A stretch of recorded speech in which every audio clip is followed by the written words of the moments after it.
Tulpa. Last year, I spent 6 months participating in what I was told was a psychological experiment. I found an ad in my local paper looking for imaginative people looking to make good money. And since it was the only ad that week that I was remotely qualified for, I gave them a call and we arranged an interview. They told me that all I would have to do is stay in a room, alone, with sensors attached to my head to read my brain activity.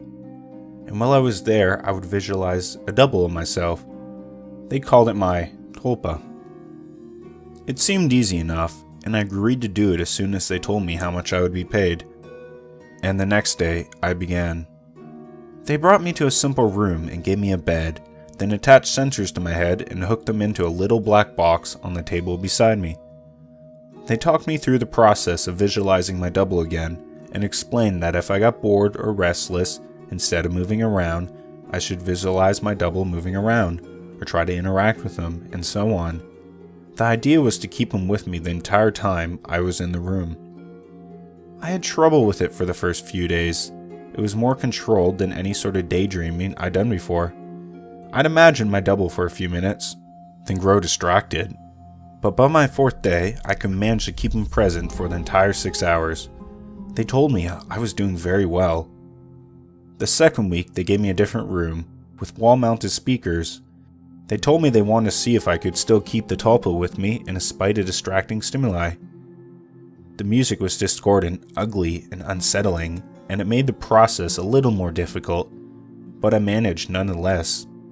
The next week they played even more unsettling music, punctuated with shrieks, feedback loops, what sounded like an old-school modem dialing up, and guttural voices speaking some foreign language. I just laughed it off. I was a pro by then. After about a month, I started to get bored.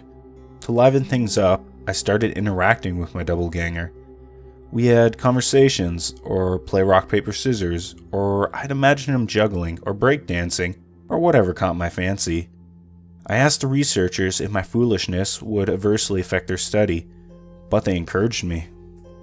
So we played and communicated, and that was fun for a while, and then it got a little strange. I was telling him about my first date one day, and he corrected me. I'd said my date was wearing a yellow top, and he told me it was a green one. I thought about it for a second and realized he was right. It creeped me out, and after my shift that day, I talked to researchers about it. "You're using the thought form to access my subconscious?" they explained. "You knew on some level that you were wrong, and you subconsciously corrected yourself." What had been creepy was suddenly cool. I was talking to my subconscious. It took some practice, but I found that I could question my Tulpa and access all sorts of memories. I could make it quote whole pages of books I'd read once, years before, and things I was taught and immediately forgot in high school. It was awesome. That was around the time I started calling up my double outside the research center. Not often at first, but I was so used to imagining him by now that it almost seemed a bit odd not to see him. So whenever I was bored, I'd visualize my double. Eventually I started doing it almost all the time. It was amusing to take him along like an invisible friend. I imagined him when I was hanging out with friends or visiting my mom. I even brought him along on a date once. I didn't need to speak aloud to him, so I was able to carry out conversations with him and no one was the wiser. I know that sounds strange, but it was fun. Not only was he a walking repository of everything I knew and everything I had forgotten, he almost seemed more in touch with me than I did at times. He had an uncanny grasp of the minstrel of body language that I didn't even realize I was picking up on. For example, I thought the date I brought him along on was going badly, but he pointed out how she was laughing a little too hard at my jokes and leaning towards me as I spoke, and a bunch of other subtle clues I wasn't consciously picking up on. I listened, and let's just say that date went very well. By the time I'd been at the research center for 4 months, he was with me constantly. The researchers approached me one day after my shift and asked me if I stopped visualizing him. I denied it, and they seemed pleased.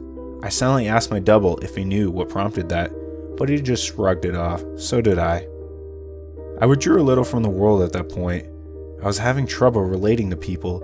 It seemed to me that they were so confused and unsure of themselves. Well, I had a manifestation of myself to confer with. It made socializing awkward. Nobody else seemed aware of the reasons behind their actions, why some things made them mad and others made them laugh. They didn't know what moved them, but I did, or at the least I could ask myself and get an answer. A friend confronted me one evening. He pounded at the door until I answered and came in fuming and swearing up a storm. "You haven't answered me when I called you in fucking weeks, you dick," he yelled. "What's your fucking problem?" I was about to apologize to him and probably would have offered to hit the bars with him that night, but my Tulpa grew suddenly furious. "Hit him," it said, and before I knew what I was doing, I had. I heard his nose break. He fell to the floor and came up swinging, and we beat each other up and down my apartment. I was more furious than I had ever been, and I was not merciful. I knocked him to the ground and gave him 2 savage kicks to the ribs, and that was when he fled, hunched over and sobbing. The police were by a few minutes later, but I told them that he had been the instigator, and since he wasn't around to refute me, they let me off without a warning. My Tulpa was grinning the entire time. We spent the night crowing about my victory and sneering over how badly I'd beaten my friend.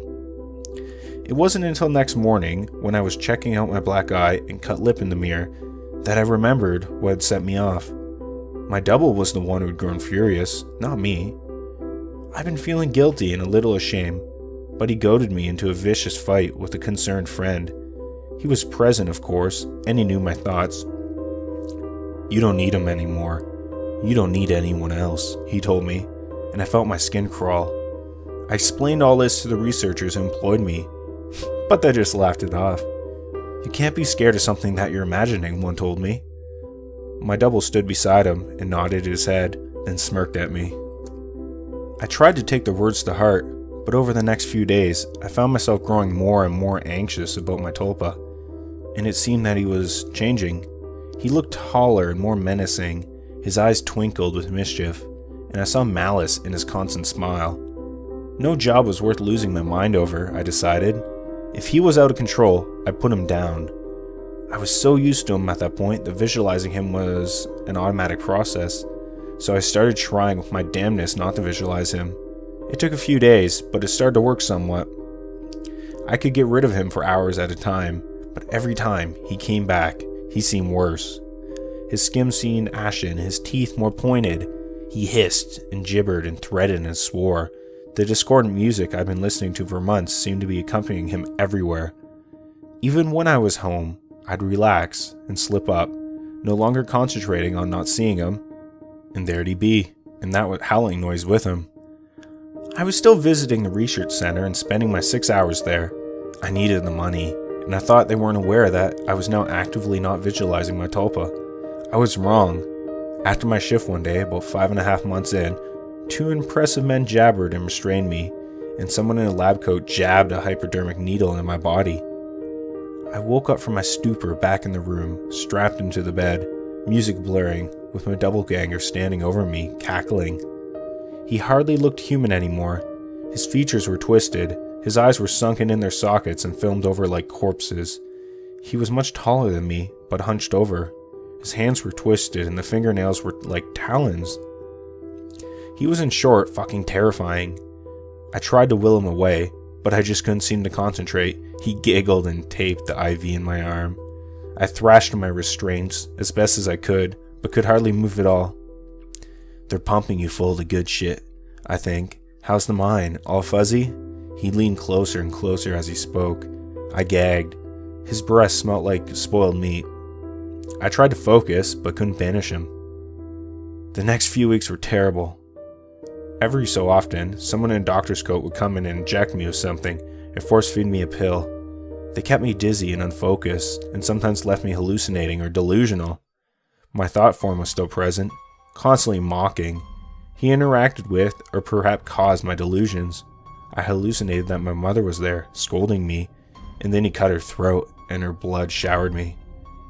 It was so real that I could taste it. The doctors never spoke to me. I begged at times, screamed, hurled invectives, demanded answers. They never spoke to me. They may have talked to my Tulpa, my personal monster. I'm not sure. I was so doped and confused that it may have just been more delusional, but I remember them talking with him. I grew convinced that he was the real one, and I was the thought form. He encouraged that line of thoughts at times, mocked me at others. Another thing that I pray was a delusion, he could touch me. More than that, he could hurt me. He'd poke and prod at me if he felt like I wasn't paying attention to him. Once he grabbed my testicles and squeezed until I told him I loved him. Another time he slashed my forearm with one of his talons. I still have a scar. Most days I can convince myself that I injured myself, and just hallucinated that he was responsible most days. Then one day, while he was telling me a story about how he was going to gut everyone I loved, starting with my sister, he paused. A querulous look crossed his face, and reached out and touched my head, like my mother used to when I was feverish. He stayed still for a long moment, and then smiled. All thoughts are creative, he told me. Then he walked out the door. 3 hours later, I was given an injection and passed out. I awoke unrestrained. Shaking, I made my way to the door and found it unlocked. I walked out into the empty hallway and then ran. I stumbled more than once, but it made it down the stairs and out into the lot behind the building. There, I collapsed, weeping like a child. I knew I had to keep moving, but I couldn't manage it. I got home eventually. I don't remember how. I locked the door and shoved a dresser against it, took a long shower, and slept for a day and a half. Nobody came for me in the night, and nobody came the next day, or the one after that. It was over. I spent a week locked in that room, but I had felt like a century.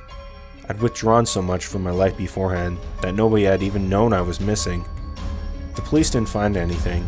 The research center was empty when they searched it. The paper trail fell apart. The names I'd given them were aliases. Even the money I received was apparently untraceable. I recovered as much as one can. I don't leave the house much, and I have panic attacks when I do. I cry a lot. I don't sleep much, and my nightmares are terrible. It's over, I tell myself. I survived. I used the concentration those bastards taught me to convince myself. It works sometimes. Not today, though. 3 days ago, I got a phone call from my mother. There's been a tragedy. My sister's the latest victim in a spree of killings, the police say. The perpetrator mugs his victims and then guts them. The funeral was this afternoon. It was as lovely a service as a funeral can be, I suppose. I was a little distracted, though. All I could hear was music coming from somewhere distant, discordant, unsettling stuff that sound like feedback and shrieking and a modern dialing up. I hear it still. A little louder now. Thank you all for listening. I hope you enjoyed this creepypasta. And I will see you in the next one. Have a good one.